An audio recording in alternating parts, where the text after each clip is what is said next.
준비하는 것 같습니다. 부모들이 별 할 일이 없는 것 같습니다.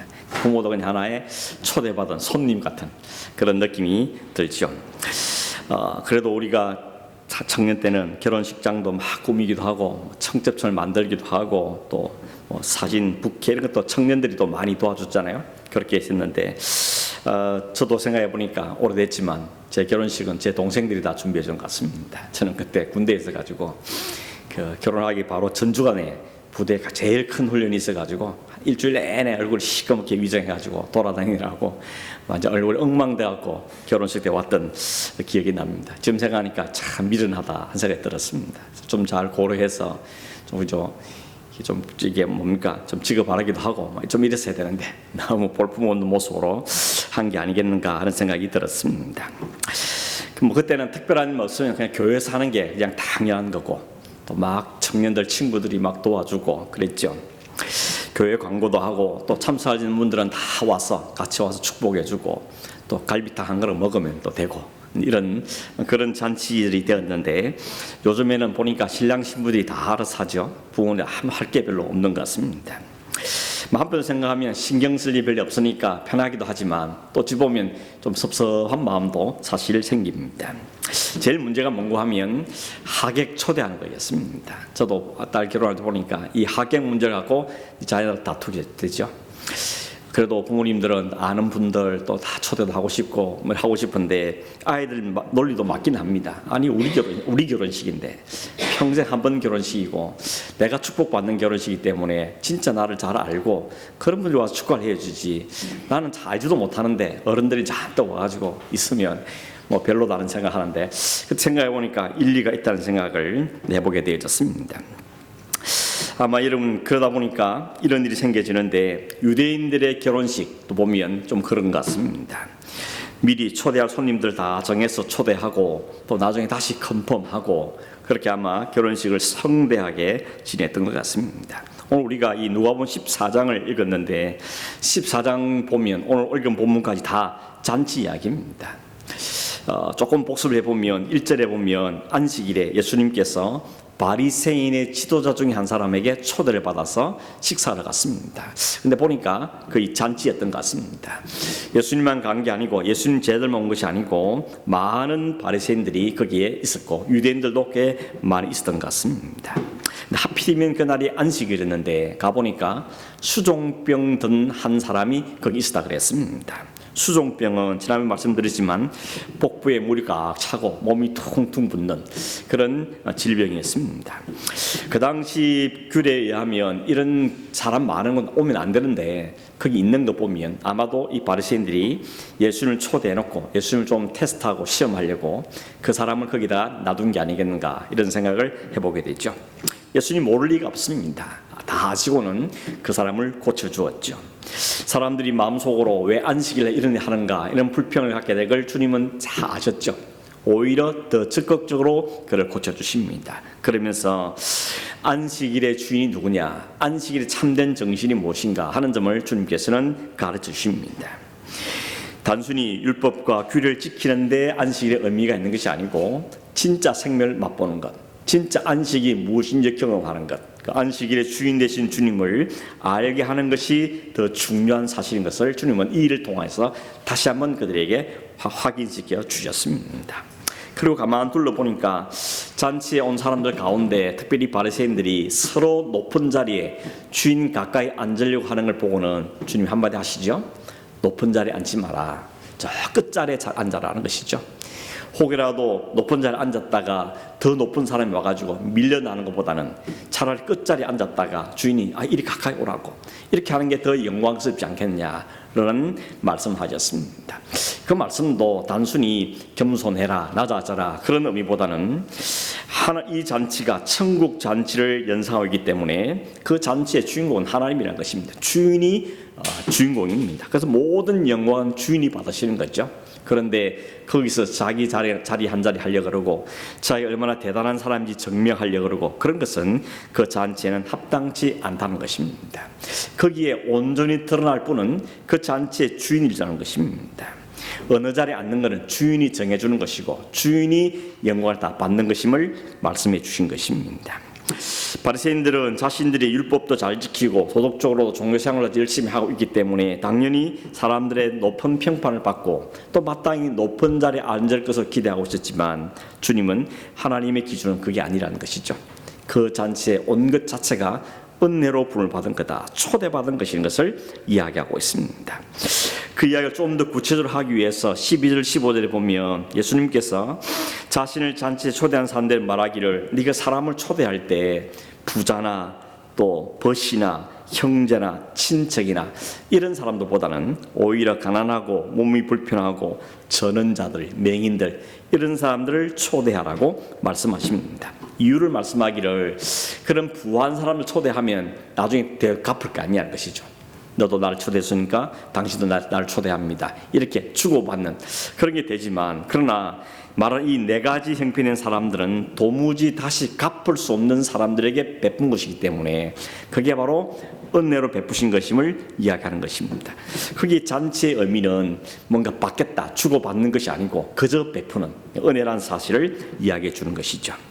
그게 바로 천국의 삶이라는 겁니다. 하나님 나라의 삶은 뭘 얻고 계산하고 그런 삶이 아니고 하나님이 전적으로 모든 것을 공급하신, 제공하신 그저 베푸신 은혜의 잔치임을 말씀해 주는 것입니다. 그 어느 누구도 자격이 있어서 혹은 초대받을 만해서 간 게 아니고 하나님께서 그들의 은혜로 부르셨다는 사실을 이야기해 주는 것이. 그래서 가난한 사람, 몸이 불편한 사람, 저는 사람, 보지 못하는 사람 이런 사람들 초대하는 이야기를 하면서 그게 부름을 받는 게 천국 잔치에 초대를 받는 것이 바로 은혜라는 사실을 이야기해 주는 것입니다.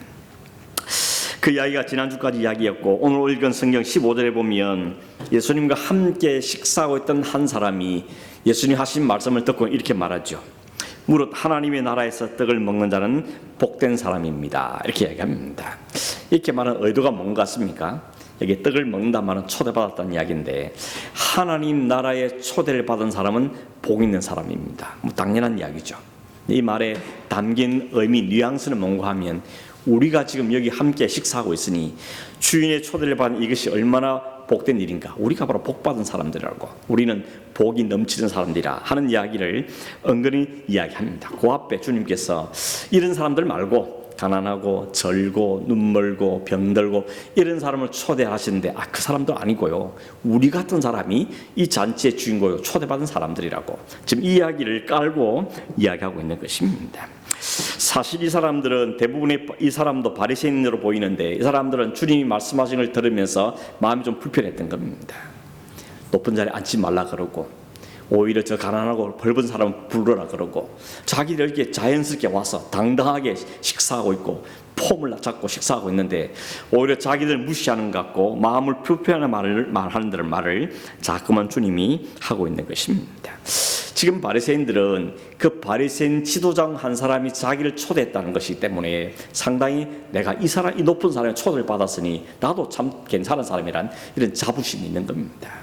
이런 마음을 갖고 그 자리에 와서 즐거운 마음으로 스스로를 뽐내면서 잔치에 참여하고 있는데 주님은 전혀 반대만 하고 있으니까 마음이 편치를 않았던 것이죠. 그래서 우리가 진짜 복받은 사람이지 아니냐고 항변하면서 예수님께서 말씀하고 있는 것입니다.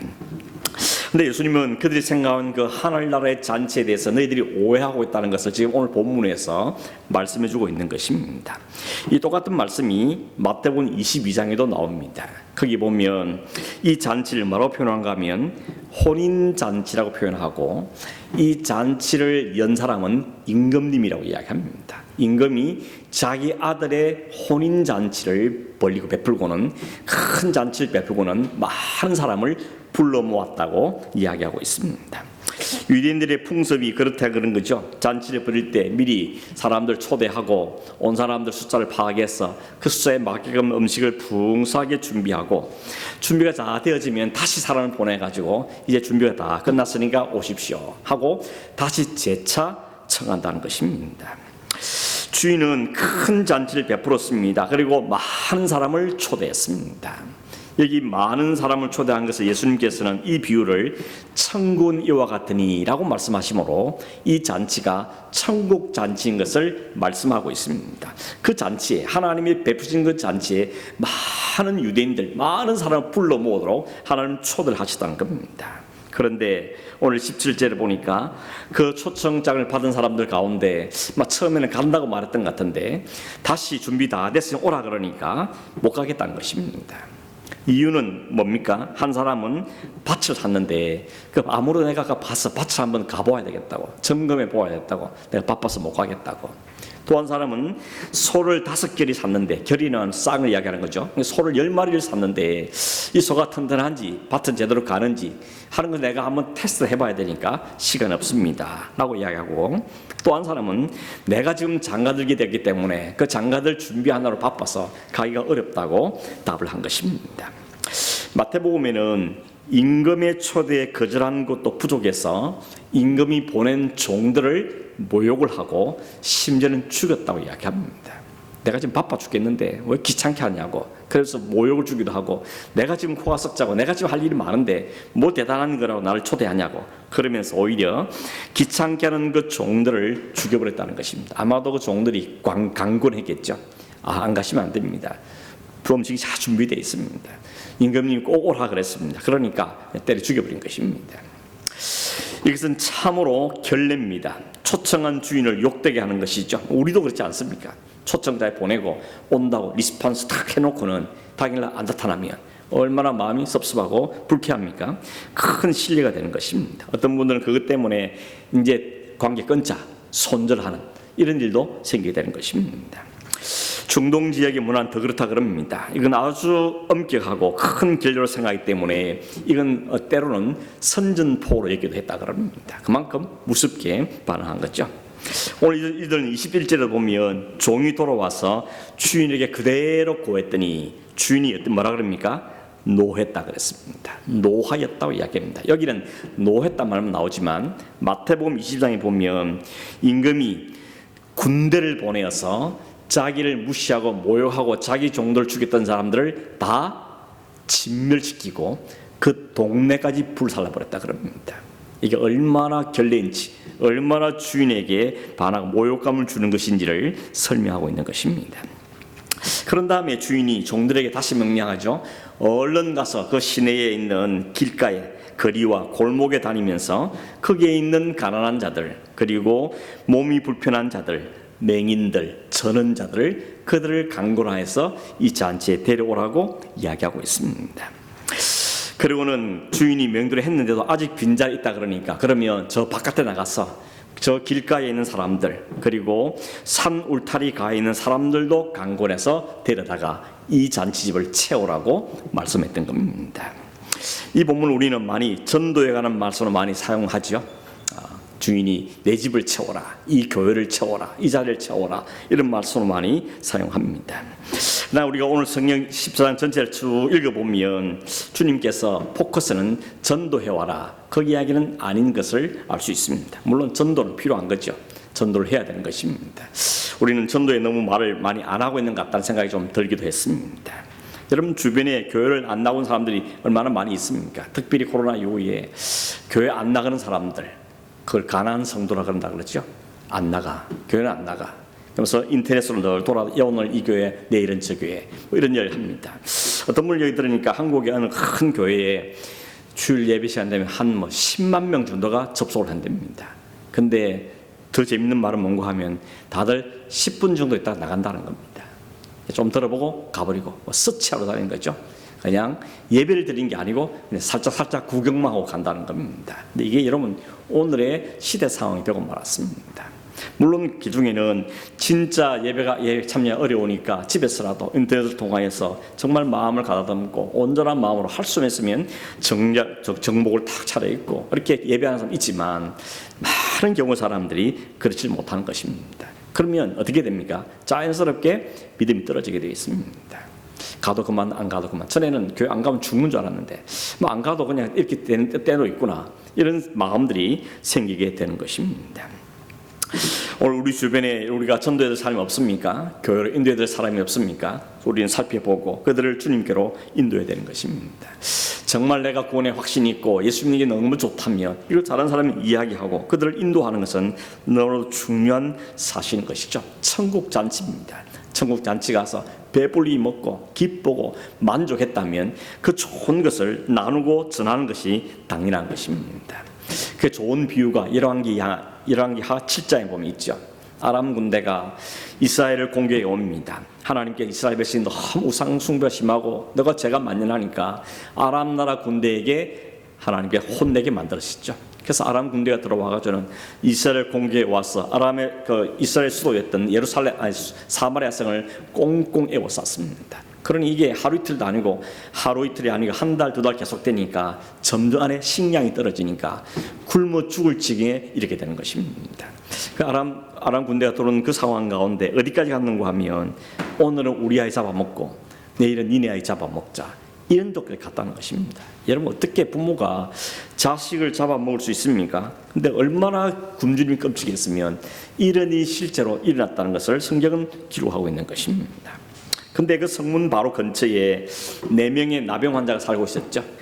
이 나병 환자들은 가끔씩 성 안으로 들어가서 구걸을 해서 먹고 사는 사람들인데 성문은 꼭꼭 닫혔고 성 안에는 다 굶어 죽어 있으니 자기들에게 줄 나눠줄 게 없는 줄 알고 어차피 죽을 목숨이라면 차라리 저 아람 군대에 가서 항복을 하고 그들이 주는 음식을 좀 먹든지 아니면 그냥 어차피 죽을 목숨 그 사람들에게 죽든지 그러자, 그렇게 약속을 하고는 그곳을 갔죠. 갔더니 텐트도 그대로 있고 말도 메어 있고 온갖 물품이 다 널려 있는데 군인들은 한 사람도 없더라는 것입니다. 그 이유는 성경에 뭐라고 말했습니까? 그 전날 밤에 하나님께서 그 아람 군들이 자고 있는 사이에 막 말박 소리, 군대 소리가 막 터지니까 이 아람 군대 깜짝 놀라가지고 이 이스라엘을 도우려고 주변 나라 사람들 군대가 오는가 보다 싶어가지고는 추쟁랑을 친 겁니다. 다 도망가 버린 겁니다. 하나님께서 역사하신 것이죠.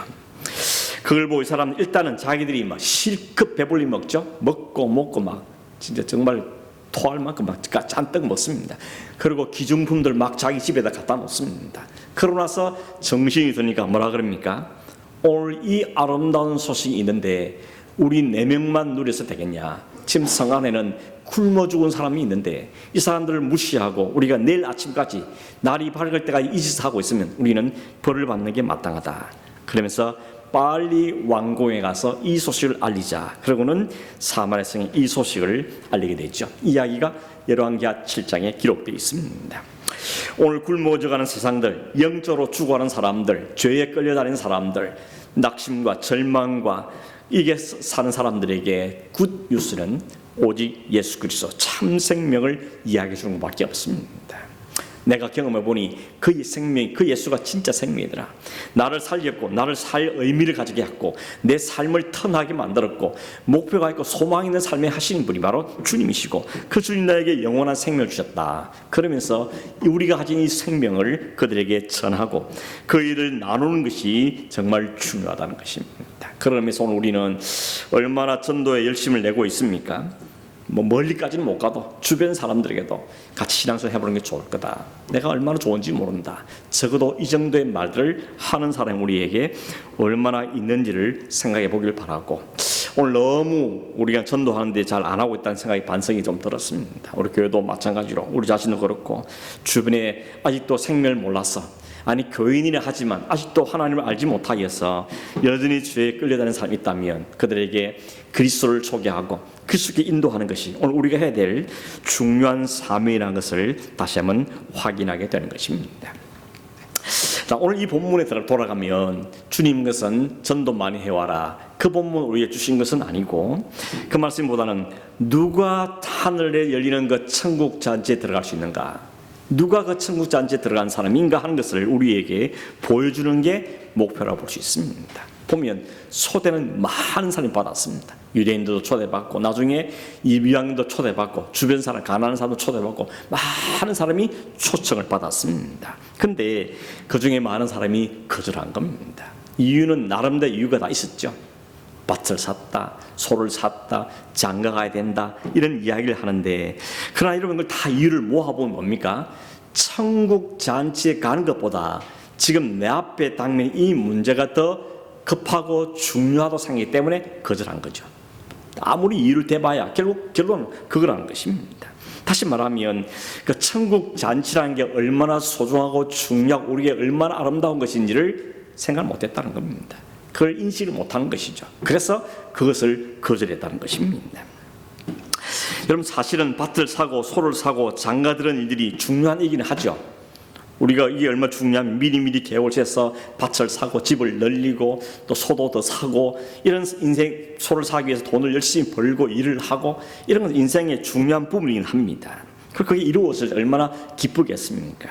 그러나 이것들이 중요하긴 하지만, 필요한 건 하지만, 하늘나라에 허락하신 천국 잔치와 비교해 볼 때 그것은 그 중요성이 그에 비교할 수 없다는 사실을 이들은 알지를 못했다는 것입니다. 좀 더 말하면 살만하다는 겁니다. 내게 밭도 있고 내 소도 있고 장가도 가고 기쁜 일도 많고, 굳이 거기 안 가도 나도 배다 부르고 내가 만족한데 뭐 굳이 나보고 거기 오라느냐, 이런 마음을 갖고 있다는 것입니다. 자신이 가난한 사실을 모르는 거죠. 자신에게 죄인이라는 사실을 모르는 겁니다. 내게 하나님의 은혜가 필요한 사실을 모르기 때문에 거절하고 있는 모습을 보여주고 있는 것입니다.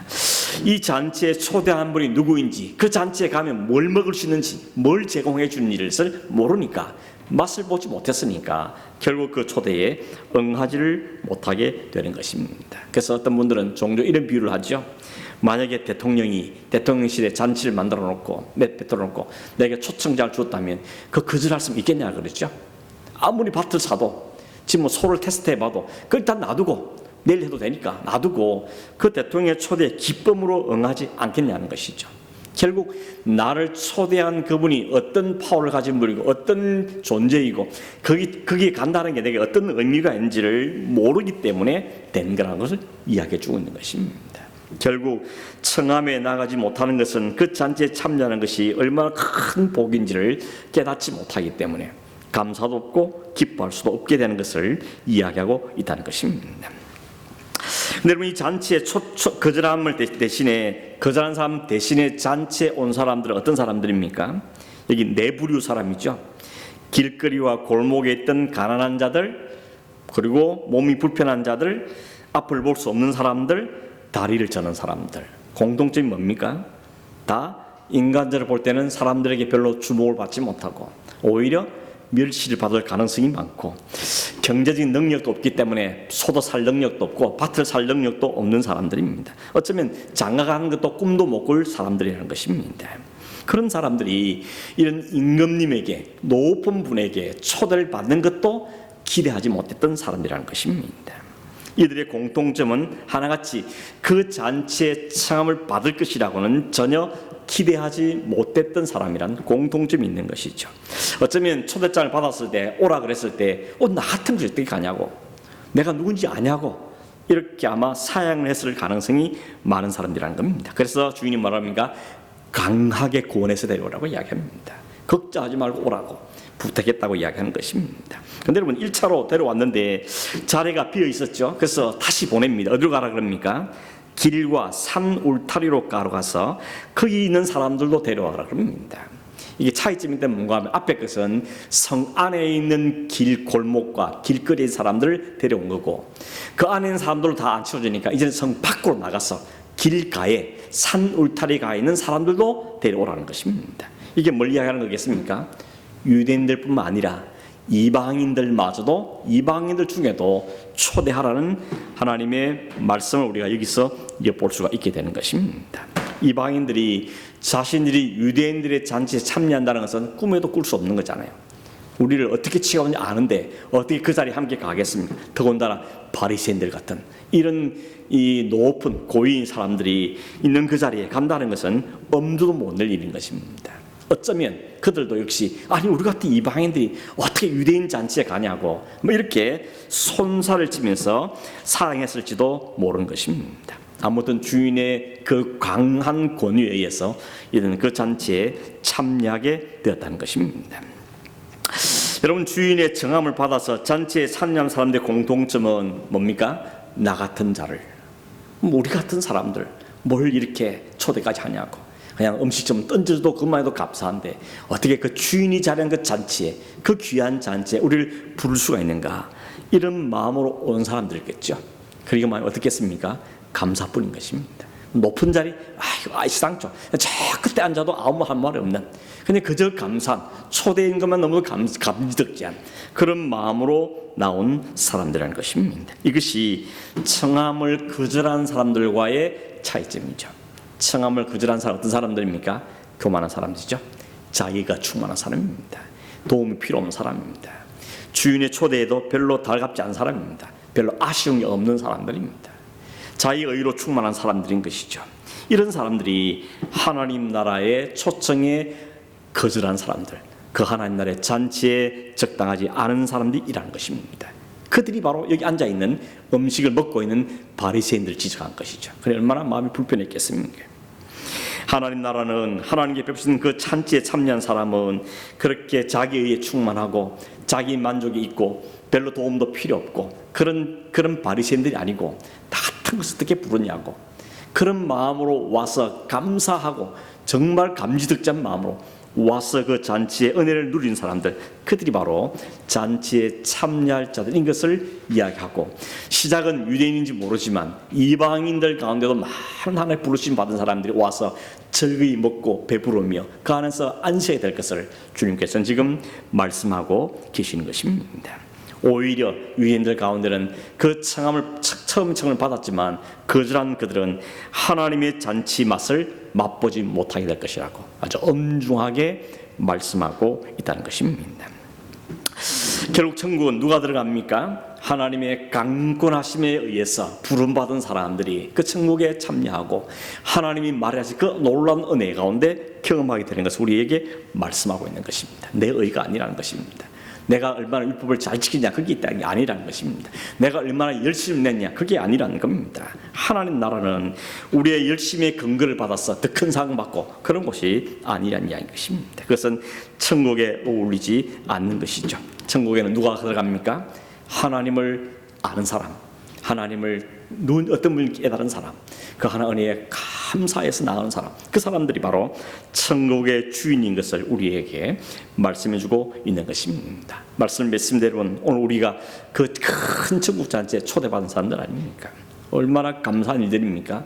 혹 여러분 가운데도 난 나 정도면 참여할만 하지, 혹 그렇게 생각하는 분 있습니까?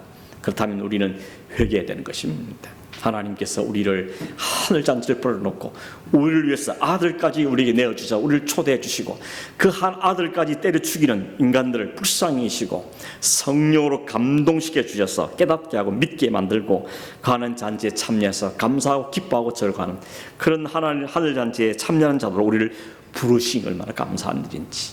유대인이 아니었는데 우린 이방인들인데 이 동방에 꼴짝이 있는 우리들인데 우리들까지 하나님께 찾아와 주시고 우리를 초대해 주셔서 하늘 잔치에 참여하게 하셨으니 우리는 감사할 것밖에 없는 것입니다. 그 하나님의 감사할 뿐만 아니라 그 하나님 영광을 맛보면서 주의 은혜를 높여드리고 찬송하는 삶을 사는 것이 천국 백성의 삶인 것입니다. 이 땅에서 어떻게 살아야 됩니까? 그 하나님을 알았다면, 깨달았다면, 경험했다면 그 은혜에 감사해서 우리의 주님의 성실에 감당하고 그 주님을 열심히 드러내고 증거하고 그 하나님께 감사하는 삶을 살고 영원한 하늘나라 잔치에서 영원히 참여하게 될 그 하늘 잔치를 소망하면서 지금 좀 피곤해도 좀 힘든 일이 생겨도 우리는 그 잔치의 주인공들인 것을 알고 이미 초대장 받은 자들로서 그 하나님 나라를 경험하며 사는 사람들로서 감사하며 살아가는 우리들이 어야 하는 것입니다. 여러분 이 하나님에 감사하면서 불평보다는 감사하고 찬송하고 더 열심을 내고 더 믿음의 삶을 살고 살아가는 저런들의 삶이 되기를 주님으로 축원합니다. 기도하겠습니다. 하나님 아버지 감사합니다. 우리를 불러주시고 하나님 나라의 백성으로 삼으시고 하늘 잔치에 참여해서 먹고 마시고 배부르며 그 안에서 만족할 수 있는 은혜를 우리에게 약속해 주신 그 진실로 감사함을 드리며 이 땅에 사는 동안도 교회를 통하여서 말씀을 통하여서 기도와 찬송을 통하여서 그 하늘나라의 잔치를 경험하여 살게 하시니 또한 하나님께 감사함을 드립니다. 의가 있어도 아니고 자기 있어도 아니고 하나님 전체 은혜를 부르셨사오니 그 하나님께 감사하여서 매일매일을 주 안에서 기뻐하고 그 하나님을 찬송하며 살아가는 우리의 삶이 되도록 있도록 도와주시길 원하옵고, 이 잔치의 중요성을 알지 못하고 하나님을 알지 못하여서 자신의 의를 주장하고 자신의 만족하고 자신의 삶에 취해서 살아가는 이 불쌍한 성도를 불쌍히 여주시옵시고, 하나님 그들에도 깨닫는 마음을 주시기를 원하옵고, 하나님의 그 초대에 응하며 감사할 수 있는 은혜를 허락하여 주시옵소서. 특히 우리의 가족들 가운데, 가까운 사람들 가운데 하나님 이 은혜를 누릴 수 있도록 역사하시고 긍휼과 자비를 베풀어 주시옵소서. 예수님의 이름으로 기도하옵나이다. 아멘. 우리 310장으로 찬송 한장 하겠습니다. 하나님의 은혜로